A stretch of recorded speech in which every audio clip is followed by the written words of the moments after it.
So hello and good morning. My name is Lalit Soni and you are watching Drishti IAS. In this live session, we will be discussing Indian Express newspaper. So let's start our discussion. We will be discussing the practice question first and then we will be moving to another part of the video. We will be going to the fact of the day. After that, constitutional amendment we will be talking about, and then we will be starting our discussion with respect to the newspaper. These three important articles are there that will be the highlight of the day, and after that there will be some other article which we will be discussing. Okay, so let's see over here. Hot potato in Odisha. So potato prices are basically rising high, and what are the reason we'll be seeing. Other than that, specifically in Odisha we'll be seeing that why is that there is a high price in Odisha. Overall the country, if you look at, the prices are going up, but the thing is Odisha is facing a special kind of crisis because potato is kind of a staple food over there. Okay, so considering that, they are actually targeting the you can say neighboring state, that is West Bengal. They are saying that this is the artificial demand which is been created by the West Bengal. Okay, and because of which prices are going up. So we will be talking about that, and then we will be moving to the next one, that is ISRO launched ESA satellite from a country who was a colony of a European country, and now we are launching their satellites. Okay, so that is a very you can say we have become a country strong enough to be providing services or the commercial services like that to European countries as well. Okay, so we will be talking about that, and then India's fight against TB. There was this article in the front page of the newspaper today, which in which they are talking about the India's fight against TB. What are the initiatives which are there, and what are the challenges? Okay, and we will be seeing why these challenges are there and what government is doing to eliminate them. Okay, so we will be talking about all these aspects today. Okay, about the PDF, yes, we will be uploading the PDF. The last PDF has been uploaded on the Telegram channel, and today's PDF will also be we will be uploading after the session. Okay, so anyways, let's move further and start with the practice question. What is the key feature of windfall gain tax? Yesterday we have talked about this particular kind of tax, which is basically imposed on the crude oil, diesels, etc., or the fuel, you can say. Okay, when we are talking about the windfall gain tax, these are basically tax imposed by the government when the prices of the oil or the crude oil or the any kind of other fossil fuel which is going up, suddenly there is a change in the price, and that price is going up, and the profits are high for the companies which are selling that domestically, despite no role in some kind of you can say they are not putting anything into the inputs, but they are gaining these particular profits because of some kind of external agent which is pushing the prices up. Let's say if there is a war in Ukraine, because of the Ukraine war there is a supply constraint which is there, and because of which the oil prices are rising suddenly. Okay, and these profits are being generated by the domestic producers as well. So to curb that kind of profits and to redistribute that particular extra money they are getting, we are going for the windfall gain tax. Option B is the right answer. It is charged on the company's normal operating profits. Sorry, option C is your right answer over here. It targets the profit arising from the unusual and the sudden market conditions. Okay, option C would be your right answer, because we are talking about a sudden change in the oil price, and because of which we are targeting that particular profit, and that is to be given to the government in the form of the tax revenue. Okay, option C would be your right answer over here. Now let's move further. Before that, as usual, you know that our classes are basically which used to be conducted in Mukherjee Nagar, now are being conducted at Noida sector 15. First batch will be starting from the 9th December, that is for the Hindi medium ISGS foundation batch at 3 p.m. and about the English medium batch, that is starting on December 12th, that is on 6 p.m. Okay. Now, if you want any kind of other information related to these aspects or the Noida center, you can call on these numbers which are given over here, that is 9311406440, or for any kind of query related to the course, you can call on 87501 when we are talking about the address is your 171 C171/2 block A sector 15 Noida. Okay, nearest metro station will be your Noida sector 15. And talking about the Prayagraj center, we are launching this new course, that is UPSC GS foundation course for on 2nd of January 2025 for Hindi and as well as English medium at different times. Hindi medium it is at 6 p.m, for English medium it is 5:30 p.m. Okay, now let's start with the fact of the day. Before that, we have this initiative which has been launched at our website, that is Sambhav 2025. So in this initiative we are going for the integrated preparation of your prelims as well as mains. We will be giving you 10 daily prelims practice questions, and their ranking you can trace online, so that we are giving you a real time ranking facility over there, so you can know where you are basically standing in the race. Other than that, we will be giving you 2 mains daily practice questions as well, so that you are in touch with the mains preparation as well. Okay, and these questions are designed based on the PYQs, so relevancy will be there with respect to the UPSC. That will be beneficial for you. Okay, now let's move further. Here you can see fact of the day. Recently, Indian Space Research Organization announced that 2 Indian astronauts selected for Axiom 4 mission. Okay, now this mission is scheduled in 2024 and to International Space Station. Now this is a private mission, you can say. 2 of the Indian astronauts which has been selected for this mission is prime, that is Group Captain Shubhanshu Shukla, and backup is Group Captain Prashant Balakrishna Nair. Okay, so basically these 2 people has been selected for the journey. And when we are talking about this particular Axiom 4 mission, that is a private space flight with you can say this SpaceX crew, that is Dragon spacecraft. When we are talking about the SpaceX, you know that is an American country, okay, owned by Elon Musk. So with them we have this collaboration. This is Axiom 4, and for this satellite, basically you can see for this mission, SpaceX will be launching it with the you can say there is a Dragon rocket launcher which they have, that is reusable launcher. Okay, so here you can see SpaceX Crew Dragon is reusable spacecraft that carries astronauts to and from the ISS, that is International Space Station. So 2 people from India will be going for that, and this will be the 4th of this kind of flight, 4th flight in collaboration with the National Aeronautics and Space Administration, that is NASA, following Axiom mission 1, 2 and 3. Okay, so that is about your Axiom 4. Okay, now Constitution Amendment Act, 100th Amendment Act, it gave effect to the acquiring certain territories by India and transfer certain of theirs to Bangladesh. Okay, so there was this land boundary agreement.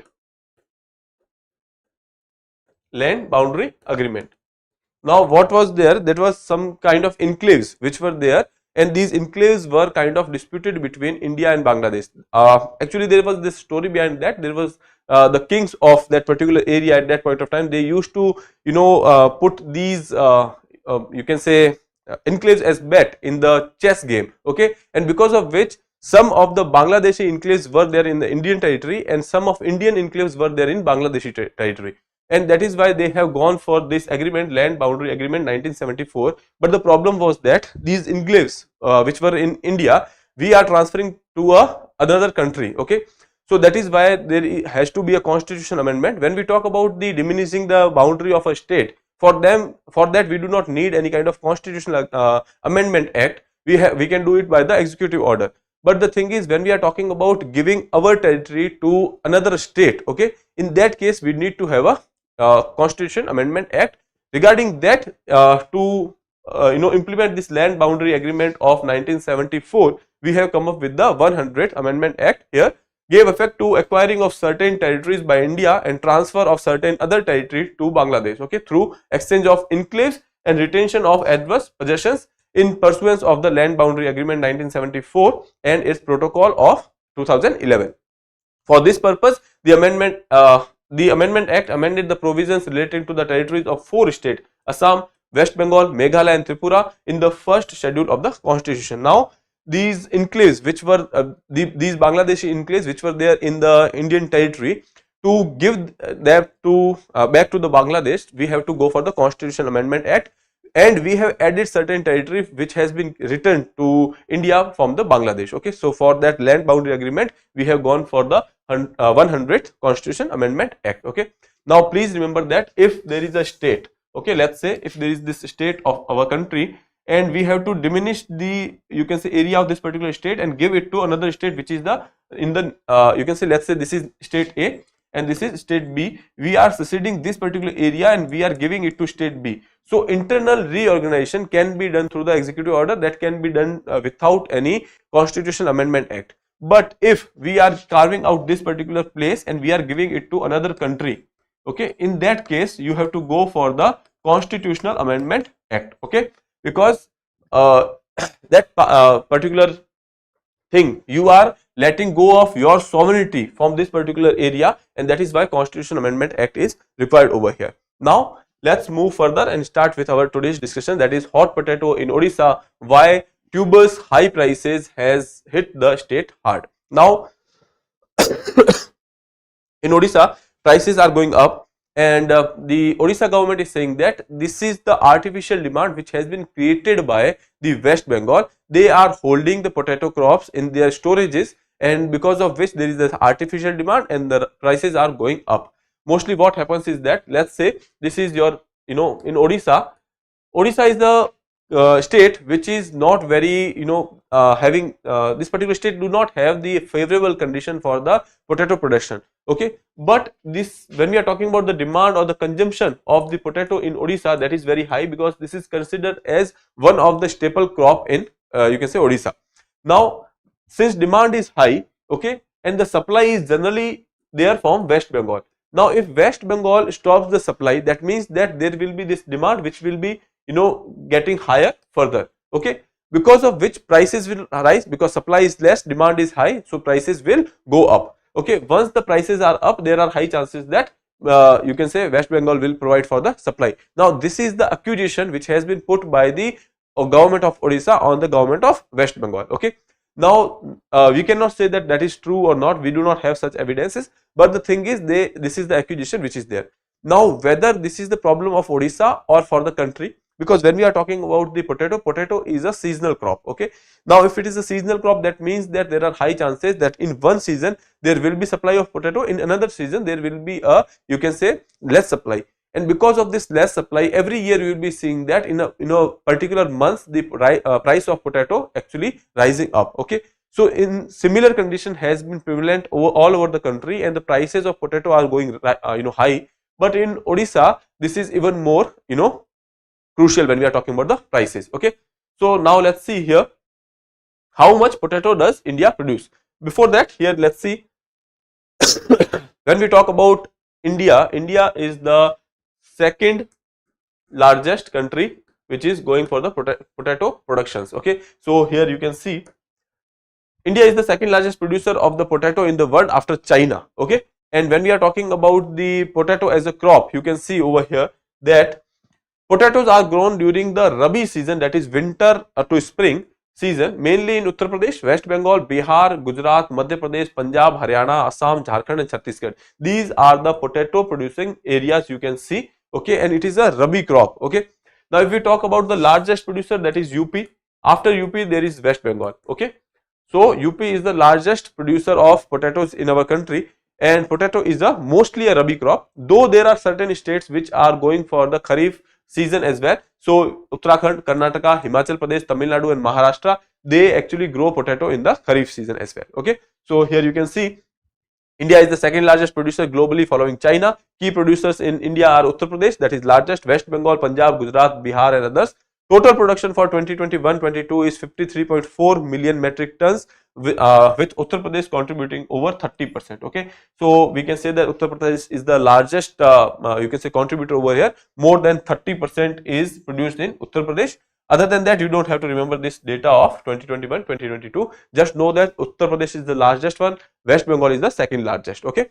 Now moving further here, when we are talking about Odisha, so Odisha, though a major consumer, does not produce much of the crop, okay, because the conditions are not favorable in Odisha. So here you can see, when we are talking about the potato is a temperate climate crop, okay.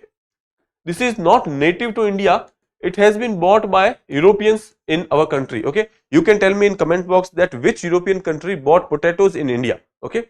There are other crops which has been bought by Europeans in India, one of them is potato, and you can tell me in the comment box that from where this particular crop has been coming into India, okay. So in Odisha, that is kind of a staple crop, so demand is high, it is the highest consumer, but yet it cannot produce. So mostly what they do is that they are dependent on West Bengal for this particular crop, okay. Now potato is a temperate climate crop requiring low temperature from 15 degree to 25 degree Celsius, and that is the reason it is a winter crop. Okay, we have seen that is a crop of Rabi season.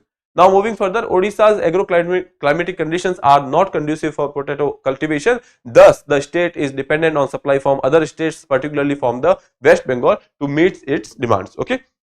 Now here you can see Odisha faces high potato prices, with the state's BJP government accusing West Bengal for creating an artificial storage to tarnish the image. Now this is a, you can say, accusation which has been put forward by the government of Odisha. West Bengal, a major potato supplier to Odisha, restricted shipments, intensifying the crisis, because if you are not providing, you are not fulfilling the demand, that means the demand is even rising further higher. That will lead to the, increase in the price further. Odisha's agroclimatic conditions are not conducive, which we have already seen. That is why it is dependent on the state of West Bengal. Now, reason for this particular price hike, as I told you, this is the crop which is basically a seasonal crop. Here you can see lower prices when the new Rabi crops arise. In the winter season, you will be seeing that winter and spring season, this particular crop is coming, because of which you have the supply. Okay, and here you will be seeing a rise in prices in the late summers and the monsoon season, because of the, this is the time when crop is not there. So that is why there is a demand, and that is why the prices are high. However, this year prices has remained elevated, not only in Odisha but entire country. Right now in winters also we are seeing that the prices are high. Why? Because last year what has happened is that prices were low. Last year prices were low, so farmers has thought, since they are not getting the the kind of prices they are wishing for, that is why they have not gone for higher production of this crop this year. Okay, so since farmers did not produce it, so that is why there is a, you can say, less supply, and because of the lack of supply, demand is high and the prices are high this year. Okay, so throughout the year you have seen that the potato prices are high, and not only in Odisha but in the entire country. Okay. Now, why potato prices are up? A drop in the potato production during the crop year 2023-24, which we have seen. Potato prices in the year before had been low, which could be the reason why farmers cultivated a crop on a smaller area, because obviously farmer will go for the kind of crop which is giving them the higher remunerations. Okay. Now, decline in the production, that is there. Sowing area has been declining because of the choices by the farmer. Here Uttar Pradesh has seen the decline in the production, West Bengal has seen the decline in the production. Retail and the wholesaler potato prices are rising nationally, with inflation attributed to the supply demand mismatches. Okay, so mostly because of the supply demand mismatch, these particular prices are high. In Odisha, since the demand is high and West Bengal is not able to fulfill the demand, that is why the prices are even more higher. Okay, so that is about this potato crisis in Odisha. Okay. Now coming to the next article, ISRO's PSLV places 2 satellites of European Space Agency into the orbit. These satellites are basically the name of this particular satellite, or the mission was Proba 3 mission. Now this Proba 3 mission is there to study the corona of the sun. Corona of sun. You know that corona is basically the outer layer of the sun. Okay. So this satellite is there to study the outer layer of the sun, that is corona. Now this satellite has been you can say placed at the 60,000 kilometer. This is the first time PSLV has put some satellite in this particular orbit. Okay, so let's see. Indian Space Research Organization successfully launched European Space Agency's Proba 3 mission from country's only spaceport in Andhra Pradesh, that is Sriharikota. Okay. This was a completely commercial mission coordinated by ISRO's arm, that is New Space India Limited. Now it is your duty to go and read about New Space India Limited, because this is the ISRO's commercial arm. Okay, there is another commercial arm, that is Antariksh, which is also there. Okay, now this is the new one which has been created by ISRO, New Space India Limited. Okay, now moving further, this was the first time India's workhorse rocket, that is PSLV. PSLV is considered as India's workhorse rocket, so please remember that. Attempted a launch at a high elliptical orbit, which is the highest point over 60,000 km away from the surface of the earth. Now they have gone for the 60,000 km away. At that point of time, the point, basically you can see the gravity of the earth will be minimum, and that is how the satellite will be placed in the orbit, because since it is the farthest point from the earth, where the gravity is low, so the fuel requirement for placing the satellite into the the orbit will be lower. Okay, so to save the fuel, you can say that they have gone for the 60,000 kilometer away. The pair of satellite has been designed to study the solar corona, the outer layer of the Earth's atmosphere. The satellite will come into formation when they are at the highest point of the orbit, around 60,000 kilometers away from the Earth. This is because Earth's gravity will be weakest at this point, allowing the satellite to maintain the position without using much fuel. Okay. Now PSLV PSLV C60 is likely to launch ISRO's SPEDX experiment in the December. Now this is the another experiment which you should remember. The name is SPEDX. This particular project will be, you can say, demonstrating the docking activity, India's docking capabilities. India is targeting to go for the International Space Station. They are targeting to build its own space station as well. Okay, so considering that, docking becomes important. Docking means that, let's see, there is this one satellite which is over there. Okay, so this is one satellite which is already over there, or let's say this is International Space Station. Now they are having the provisions where satellite could go and attach. Now our satellite goes, or our whatever you can say equipment we have to supply to that particular International Space Station, our satellite goes over here and it will hover around this particular area, and that will go and attach to this particular place. Okay, now this is called as the docking activity. Okay, to when we are aspiring to go for the International Space Station, or when we are trying to create one of our own, so that docking activity becomes important, docking capability becomes important for us. Okay, and with this SPEDX mission, India will be demonstrating that particular capability. Okay, so that will be launched in the December. Okay, that is through the PSLV C60. Okay, now here you can see the SPEDX mission first time demonstrate the India's docking capability, by which two spacecrafts are brought near to each other and then joined together. It is essential for India's vision of setting up a space station and bringing samples back from the moon during the Chandrayaan-4 mission. Okay, so that is why this particular article becomes important. Two things are important over here. One thing is that we will be going for our own docking capabilities. Second thing is that we will be sending this particular SPEDX mission so that we can perform these docking activities. In the future, we are going for the sample collection in the form by the mission, that is Chandrayaan-4, and we are aspiring to create our own space station as well. Okay, so this is about it. Proba 3 mission, which we have already talked about, that is basically to study the corona of the you can say sun, and this is a European Space Agency's mission. Okay, so I hope that is clear. Now let's move further to the next article. Deregulation to be a big theme in the upcoming economic survey. When we are talking about the economic survey, you know that every year before the budget, one day before the budget, we come up with the economic survey. Economic survey is basically a document which is talking about the economic activity and the status of the country with respect to the GDP, etc. And other than that, various sector, how they are performing in the economy, what are the future prospects, all these things are discussed in the economic survey. Who prepared the economic survey? Mostly you will be seeing the responsibility is with the chief economic advisor. Okay, now right now currently V Anant Nageshwaran is the chief economic advisor, so please remember the name. Here you can say the economic survey is an annual document prepared by the Ministry of Finance, presented a day before the union budget. It provides detailed analysis of country's economic performance, outlines the future prospects and the policy recommendations. The chief economic advisor leads the preparation of the economic survey. It serves as the official document offering insights into the various sectors like agriculture, industry, services and the external trade. Okay, so this is about the economic survey. What they are talking about is that in the upcoming economic survey, we will be seeing that deregulation will be a big theme. Deregulation means that lack of regulation, or you can say decreasing the amount of rule and regulation which are there for the monitoring. Okay, when we talk about the time before the LPG reforms, there was this license raj, etc., or various approvals were needed from the government to go for a new business or to start something in the new various sectors. So that has been actually reduced by the LPG reforms.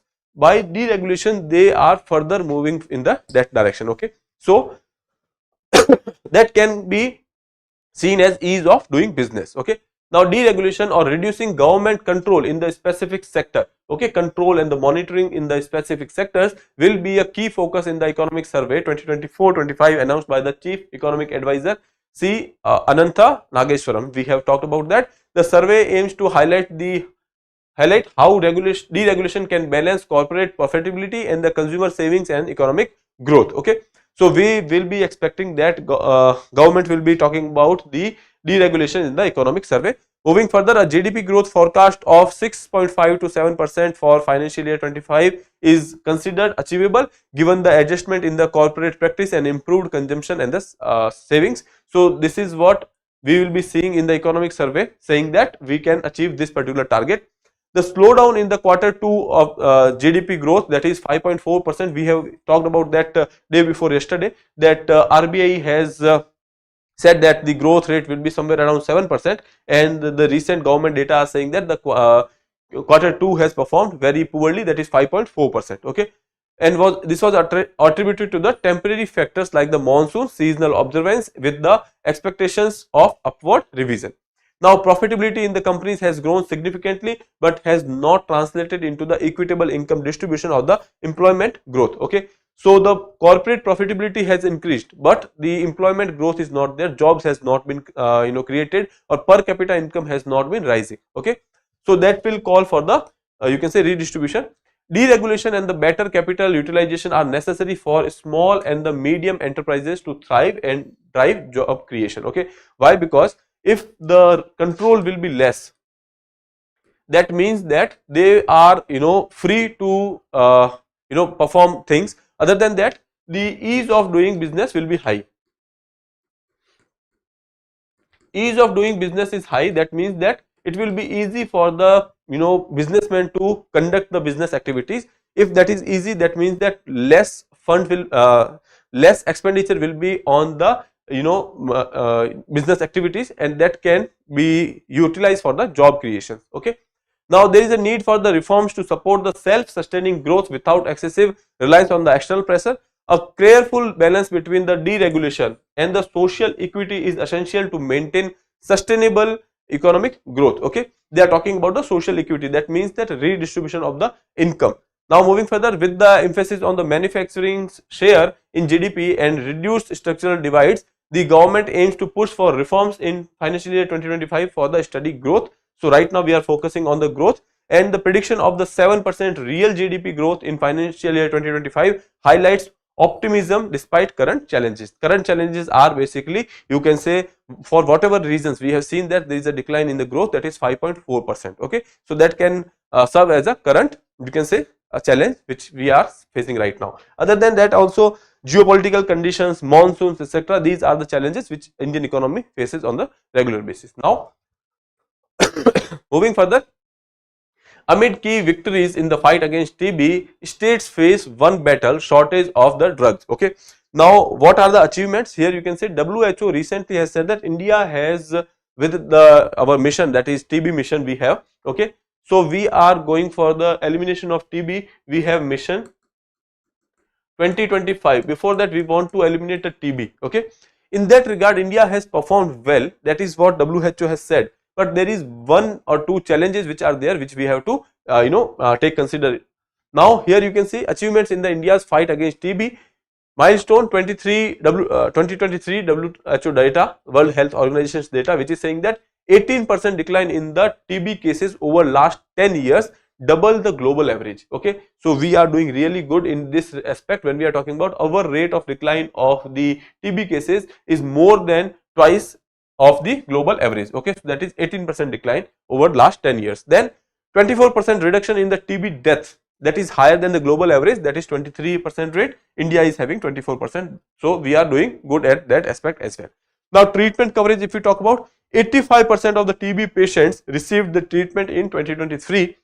Free treatment is provided under the National TB Elimination Program. So these are some achievements which India has with respect to the TB. Okay, but there are certain things which we have to keep in mind as well. Here India accounts for 26% of the global burden. If we talk about the total global cases, 26% are there in India, and 29% of the global TB deaths are in India. making efficient drug supply and the treatment continuity critical to achieving the 2025 elimination goal. Now we will be talking about this particular goal as well. What is the mission? We will be talking about in the further slide. Right now we are saying that 26% of the global burden is in India and 29% of the deaths are happening in India. So that is, it is crucial for us to focus on the TB elimination right now. Now there are some challenges here. You can see some numbers are saying that dipping supply of the you can say TB drugs. Now when we talk about the TB treatment, there are two phases. Okay, one is your intensive phase, second is your continuous phase. In the intensive phase there are 4 drugs which are used. In the continuous phase there are 3 drugs which are used. Okay, here you can say that particular supply has been declining. Okay, here also in both the phases the supply has been declining. Here you can see 26% of the global TB cases are in India. State with the most cases, that is UP, Bihar, Maharashtra, Madhya Pradesh and Rajasthan. This is the, you can say, central India or the northern India belt. Sorry. Without treatment, nearly 50% patients are facing the risk of death. Okay, if you are not giving them treatment, there are high chances they will be facing death. Buffer stock key, missing doses trigger resistance to the drug. So we will be talking about that. Why, what are the challenges? Why shortage of the drug matters. Now stock of TB medicines are maintained at district level, state level and the national level. Now stock of the 2 months at the block level and the 3 months at the district level, state and the national level are maintained. That is what the standard is. Okay, at the block level stock is maintained for 2 months, and when we are talking about the district, state and national level, you have to maintain a 3-month stock. Now buffer stock ensures that the patients never go without medicine. Now missing doses can result in the resistance, difficult to go for the treatment. Now what are the challenges in the drug supply? Here you can see, first is the impact of the drug shortage. Now because of the drug shortage, the government has said that you can go for the local procurement. Logistical challenges are also there, and drug resistant TB is at the risk. When we are talking about the drugs, if supply is not there, if supply is not there, that means that there will be doses which are getting missed. Okay, now we have talked about the antimicrobial resistance earlier. Okay, antimicrobial resistance means that if you are not taking the proper doses, that means that the microbe of the, you can say, bacteria or the virus which is responsible for the disease, they will generate a resistance to that particular drug. Okay, if they are generating this resistance, or they are going for the mutation and they generate the resistance for that particular drug, that means that that drug will not be helpful in the treatment. Okay, now since the doses are missing, okay, because of which there are high chances drug resistant TB will be you can say patients are susceptible to the drug resistant TB. Okay, now moving further, second is the procurement issues, because of the administrative issues or the because of the, you can say, the agencies which are not cooperating with each other, because of which we have seen that there are tenders which has got cancelled, blacklisted suppliers are also there. So considering that, you can say that procurement is not very easy nowadays, because of which various in this article you will be reading that there are various agreements which were there, nearly 10 agreement has been cancelled. Okay, and because of which we are saying that the supply is not up to mark. Then coming to the next one, drug shortage, which we have seen because of the initial phase and the continuous phase, in both of them supply has declined. Okay, that is what is given in the graph over here, that in the intensive phase supply has declined, in the continuous phase also supply has declined. So this is a challenge which India is facing right now with respect to the TB mission.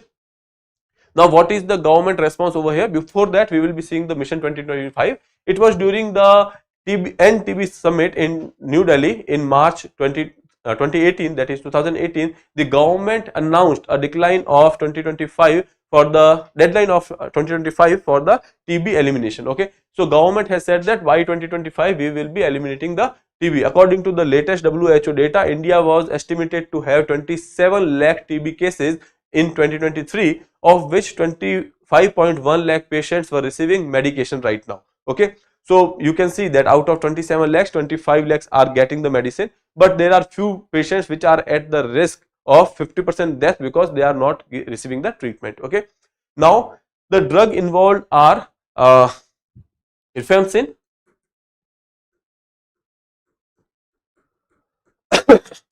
isoniazid,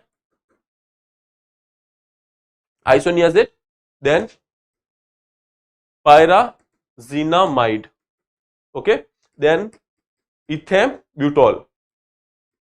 Now these are the 4 drugs which are necessary in the intensive phase, the initial phase or the first phase, okay, for which these 4 drugs are there, and for the next phase only 3 drugs are there, that is rifampicin, isoniazid, and then this is ethambutol. Okay, so these 3 drugs are there for the continuous phase. Okay, so these are the name of 4 drugs which you should remember for your examination, they might ask you. Other than that, when we are talking about the national TB elimination program, so center is responsible for the procurement and the supply of the drug which states receive in the limited funds to make emergency purchase as a temporary measure. Okay, so government response, if we talk about mission 2025, we have already seen.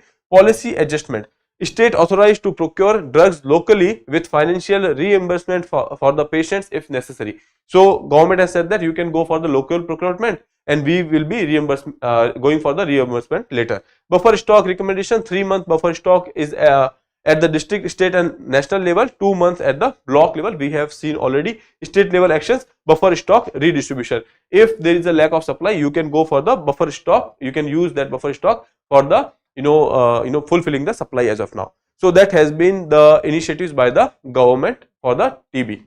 Now moving further, from the IR section, recently Prime Minister Modi, Bhutan King resolved to strengthen the exemplary partnership.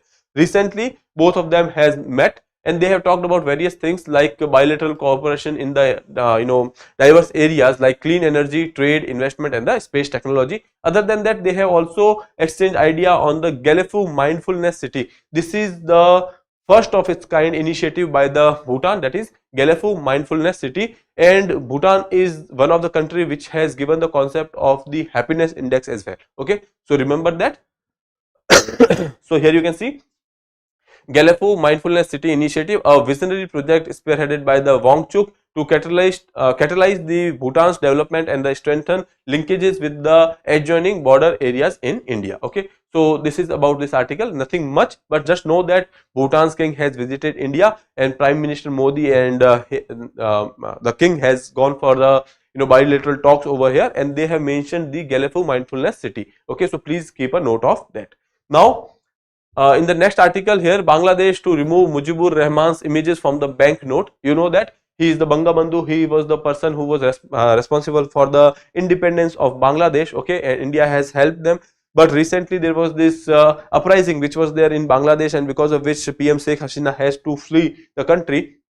Now after that they are going for removal of his photos from the, you can say, currency notes. Okay, Bangladesh has begun the process of erasing the image of Sheikh Mujibur Rahman, her father, that is PM Sheikh Hasina's father, an iconic figure behind the founding of the country, from its currency notes, and they will be featuring the July uprising, pictures of the July uprising. Okay, and you can say they are using the religious structure, Bengali tradition and graffiti drawn during the July uprising that will be included on the pictures. Okay, so that is about it, and the currency which is there in Bangladesh, that is called as taka. Okay, so you can remember that. Okay, now for your own read, there is this article, suit popping like hydra heads contrary to the place of worship act, Justice Nariman. If you are interested in the opinion of the judge, you can go through this particular article. Here they are talking about the places of worship act, what was the object, and in the Ayodhya judgment what has been said about this particular act. So that has been mentioned over here, so you can go through this particular article if you are interested. And in the end we have this question for you: which state is the largest producer of potatoes in India? West Bengal, Uttar Pradesh, Gujarat or Bihar? You can attempt this question and answer to me in the comment box. With that, I would like to take your leave. I'll see you in the next episode. Till then, have a good day. Thank you, and please subscribe the channel.